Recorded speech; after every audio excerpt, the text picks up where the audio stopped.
Bienvenue à toi qui regarde cette vidéo, on est toujours dans la série sur les compléments mathématiques et on va voir aujourd'hui comment manipuler l'outil du produit vectoriel. On va suivre le même schéma que dans les épisodes précédents et pour attaquer l'introduction, on peut dire que le produit vectoriel, on l'utilise notamment dans la sacro-sainte formule de Babar. On peut dire aussi que la matière des sciences de l'ingénieur est très calculatoire au concours et ça peut donc être pratique d'être rapide sur cette notion qui tombe systématiquement. On va donc voir ensemble comment calculer rapidement un produit vectoriel. Pour les prérequis, je peux t'inviter à revoir les vidéos sur la fonction trigonométrique et les vecteurs, une petite fiche devrait s'afficher en haut à droite. Et enfin pour les rappels de cours, comme d'habitude, on va les faire ensemble. On peut dire notamment pour la définition que si on considère U et V deux vecteurs du plan non collinéaires, on va appeler le produit vectoriel de U par V, noté vecteur U, le petit chapeau vecteur V, l'unique vecteur tel que U vectoriel V soit orthogonal à U et à V, U vectoriel V est telle que la base U vectoriel V soit directe, et enfin la norme de U vectoriel V, elle est égale à la norme de U fois la norme de V fois le sinus de UV. C'est la même notation que dans l'épisode précédent sur le produit scalaire, c'est le sinus de l'angle entre le vecteur U et le vecteur V. Si jamais on représente la base x, y, z orthonormée directe, on voit en fait que le produit vectoriel, c'est un outil construit par les mathématiciens et qui permet de construire des bases orthonormées directes. On part généralement d'un vecteur x unitaire. À l'aide du produit scalaire, on construit n'importe quel vecteur y tel que x et y soient orthogonaux. Et enfin, on construit le vecteur z à l'aide du produit vectoriel. Pour faire une analogie aussi avec la physique, c'est lié notamment à l'outil de la main droite. Si jamais on revient à nos mathématiques, l'expression analytique dans une base orthonormée directe, alors tu vas voir qu'il y a une petite formule pour le calculer. Si jamais on pose le vecteur U qui est égal à x, y, z et v de coordonnées L, M, N, alors U vectoriel V c'est égal à x, y, z produit vectoriel L, M, N, et c'est le résultat que tu as juste en dessous et qui peut se démontrer mathématiquement. Moi j'ai envie de te montrer comment est-ce que tu peux le retrouver rapidement, parce que je te conseille pas de l'apprendre par cœur. Pour ça, tu réécris tes deux vecteurs, donc là, x, y, z, produit vectoriel, L, M, N. Et ensuite, ce que tu fais, c'est que tu recopies les deux premières lignes pour chacun des vecteurs. C'est-à-dire que là, tu vas recopier x et y, et là, tu vas recopier L et M. On barre la première ligne, et on va maintenant procéder au calcul. Il s'agit en fait tout simplement de faire le déterminant des 4 termes en descendant à chaque fois de une unité. Donc par exemple, je commence là-haut et je fais le déterminant des 4 premiers termes. Donc ça va être y fois n moins z fois m. Donc y n moins zm. Le deuxième, on descend d'une unité et on fait pareil, le déterminant. Donc ça va être zl moins xn. zl moins xn, et le dernier, xm moins yl. xm moins yl. Et sauf erreur de recopiage de ma part, tu peux voir qu'on retombe exactement sur la formule du produit vectoriel. On peut aussi généraliser ça au produit vectoriel pour un vecteur d'une base avec un autre vecteur de cette même base, parce que tu vas voir qu'en fait, dans la formule de Varignon, ça va être que ça que tu vas appliquer, et plutôt que de poser ce calcul qui est un peu long à chaque fois, il y a moyen d'aller très rapidement. En effet, on avait dit que le but du produit vectoriel, c'était de construire un vecteur qui soit orthogonal aux deux autres.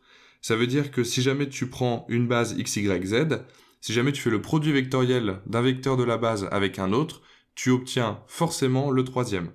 Donc ça veut dire que x vectoriel y, ça va être du z, y vectoriel z, ça va être du x, z vectoriel x, ça va être du y.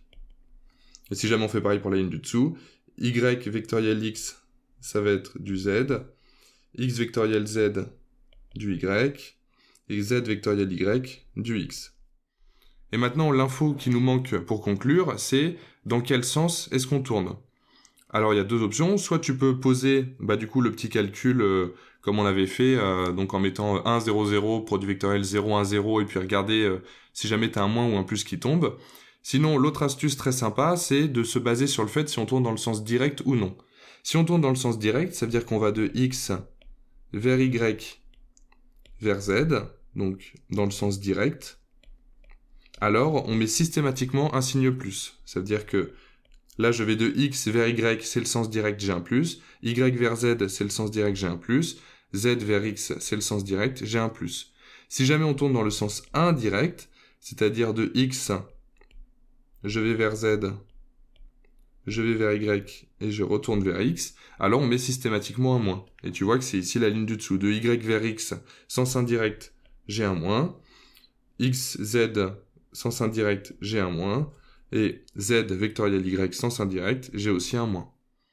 Ça permet de calculer beaucoup plus rapidement le produit vectoriel, et tu vas voir qu'en fait, quand tu appliques la formule de Varignon, tu n'utiliseras presque plus que ça.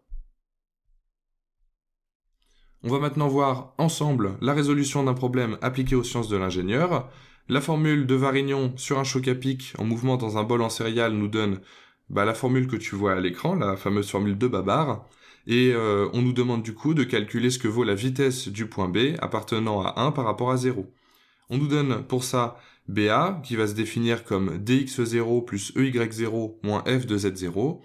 Et enfin, la figure géométrale entre la base 0 et la base 1, et donc on peut en conclure que oméga de 1 par rapport à 0, c'est alpha point z0. Si jamais on fait le calcul, donc du coup, comme tu l'as vu, il y a deux options. La première, qui est celle que j'aimais bien faire moi quand j'étais en prépa, parce que j'étais sûr de pas me tromper, c'était la formule calculatoire. Donc pour rappel, on veut calculer BA produit vectoriel oméga de 1 par rapport à 0. Ça veut dire, vu que tous mes vecteurs sont exprimés dans la même base, ici la base 0, je peux faire le calcul directement. Donc c'est DE moins F, produit vectoriel. Donc là c'est du alpha point Z0, donc ça veut dire 0, 0, alpha point. Ça du coup ça me donne, dans la composante suivant x, on fait le déterminant comme on avait vu, donc E alpha point moins 0. Pour la composante suivant y, ça va être moins f fois 0 moins d fois alpha point. Et pour la composante suivant z, d fois 0 moins e fois 0, ça nous donne 0.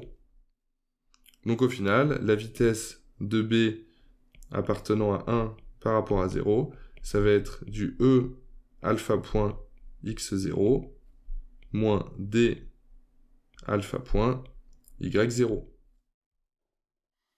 Si jamais on fait le calcul avec, en appliquant directement les résultats comme on avait vu sur la slide précédente, tu vas voir que c'est un tout petit peu plus rapide et on tombe exactement sur le même résultat. Si jamais je fais x0 produit vectoriel z0, je tourne dans le sens indirect, je vais de x vers z, donc je vais avoir un moins. Donc j'ai moins d alpha point, x vers z, le vecteur restant c'est y, donc j'ai moins d alpha point y0. On voit que c'est exactement le même terme que j'avais trouvé ici. Enfin, EY0, produit vectoriel Z0, je tourne de Y vers Z dans le sens direct, ce coup-ci. Donc je vais avoir un plus. Donc je vais avoir du plus E alpha point. Donc je vais de Y vers Z, donc il me reste X0. Et enfin, Z0, produit vectoriel Z0, ces deux vecteurs sont collinéaires. Donc par définition, comme on avait vu dans la slide de la définition du produit vectoriel, c'est nul. Donc on retombe exactement E alpha point x0 moins d alpha point y0. Donc je pense pas qu'il y ait de bonne méthode, il y en a juste une qui me paraît un tout petit peu plus rapide que l'autre. Le but doit juste être de les faire rapidement et sans se tromper. J'espère que tu as tout compris dans cet épisode. Si c'est pas le cas, n'hésite pas à me laisser des questions dans les commentaires et on se retrouve très vite pour de nouvelles vidéos.